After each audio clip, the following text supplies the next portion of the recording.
Hai, hello, salam sejahtera Malaysia. Selamat datang ke channel Fels Lifestyle. Terima kasih kerana terus setia dan terus bersama di dalam channel ini. Tuan-tuan dan puan yang saya amat hormati, balik-balik kita dengar berkaitan dengan isu rasuah, cerita rasuah. Rasuah sini, rasuah sana. Di Sabah pun ada berlaku, di Semenanjung pun ada berlaku. Boleh dikatakan seluruh Malaysia ada saja cerita dan berita berkaitan dengan rasuah. Tapi akhirnya, tuan-tuan dan puan, antara yang telah menarik perhatian ramai orang adalah berkaitan dengan isu skandal rasuah di Sabah. Apa perkembangan terkini? Ini satu keputusan SPRM bertarikh 10 April. Tiada unsur campur tangan dalam siasatan kes rasuah adun Sabah. Tidak ada sebarang unsur campur tangan oleh Ketua Menteri Sabah Datuk Seri Haji Jinor atau Kerajaan Negeri dalam SPRM berkaitan kes rasuah Malaysia. Maafkan saya, berkaitan dengan kes rasuah yang dikaitkan dengan adun di Sabah. Ini adalah pengakuan daripada Ketua Pesuruhjaya SPRM sendiri, Tan Sri Azam Baki.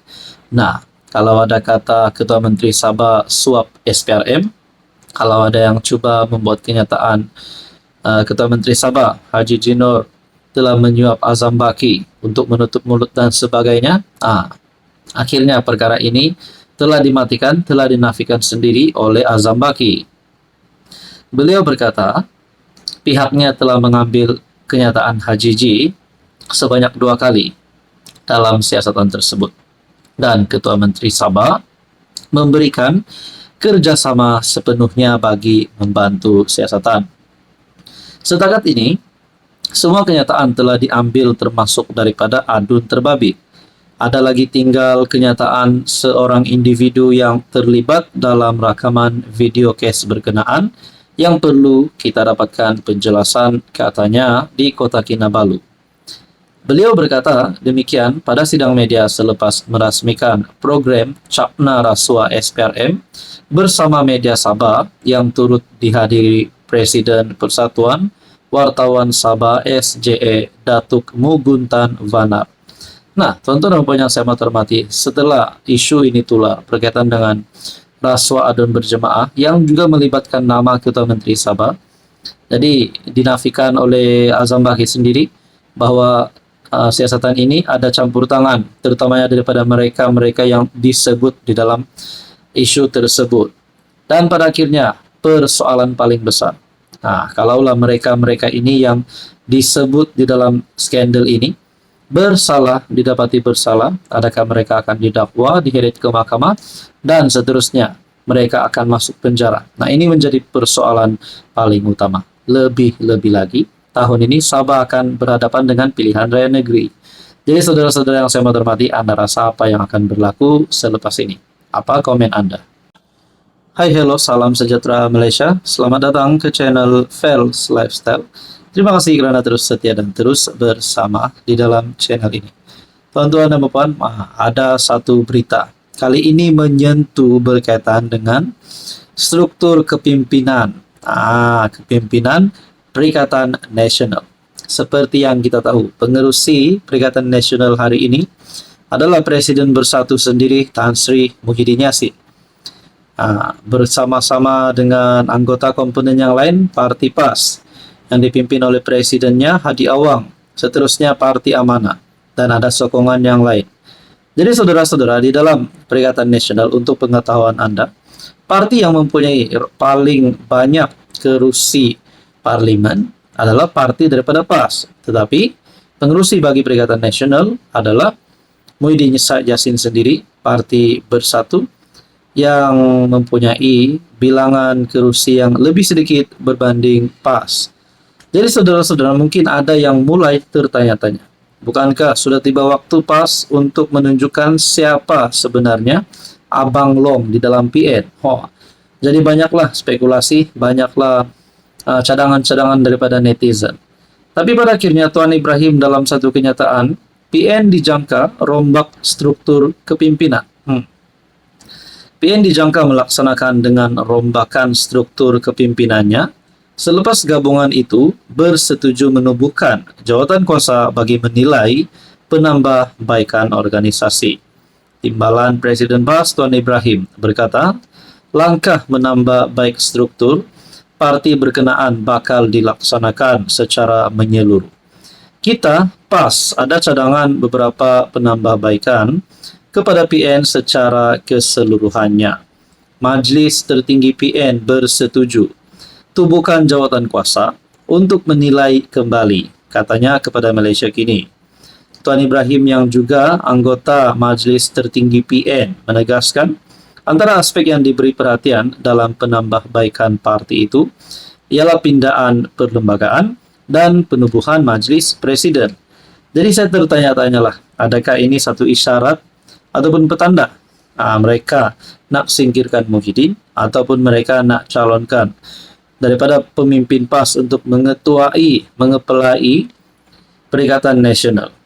Tuan Ibrahim juga berkata PAS belum mengemukakan nama pengganti Ahmad Samsuri, di mana Ahmad Samsuri yang meletakkan jawatan Bendahari Agung PN sebelum ini. Pada Januari lalu, Malaysia Kini melaporkan PAS bersedia mengemukakan calon pengganti Ahmad Samsuri yang meletak jawatan kira-kira sebulan sebelum itu. Rasanya saudara-saudara, kalaulah Muhyiddin Yassin diboikot, kalaulah Muhyiddin Yassin tidak diterima lagi oleh kepimpinan PN untuk terus jadi pengerusi, Anda rasa siapa yang layak untuk jadi pengerusi PN? Adakah daripada parti PAS ataupun parti Bersatu? Nah, coba komen di bawah. Hai, hello, salam sejahtera Malaysia. Selamat datang ke channel Fels Lifestyle. Terima kasih kerana terus setia dan terus bersama di dalam channel ini. Tuan-tuan dan puan, saudara-saudara yang saya amat hormati, ini satu kejutan daripada MB Terengganu. Kejutan ini dalam satu artikel berita, kerajaan didakwa pantau pintas talian telefon MB Terengganu. Rasa-rasanya agak-agaknya kenapa sampai telefon MB Terengganu ini perlu dijejak oleh kerajaan. Tapi ini hanyalah dakwaan. Kerajaan didakwa pantau dan pintas talian telefon Ahmad Samsuri. Menteri Besar Terengganu Ahmad Samsuri mendakwa dikenakan pemantauan pejabat kawalan perjalanan ataupun TCO oleh kerajaan, termasuk pintasan talian telefon. Katanya ia seolah-olah memberi gambaran yang dia seorang penjenayah berbahaya dikaitkan dengan sindiket dan gangster atau berstatus persona non grata di tanah air sendiri. Menurut pengakuan ini saja, seolah-olah memberi gambaran yang dia seorang penjenayah berbahaya, itu pertama. Dan yang kedua, seolah-olah dikaitkan dengan sindiket dan gangster. Biasanya kalau dipantau ini, biasanya mungkin terlibat dengan sesuatu perkara yang amat serius. Tapi kita tidak tahulah apa kebenarannya.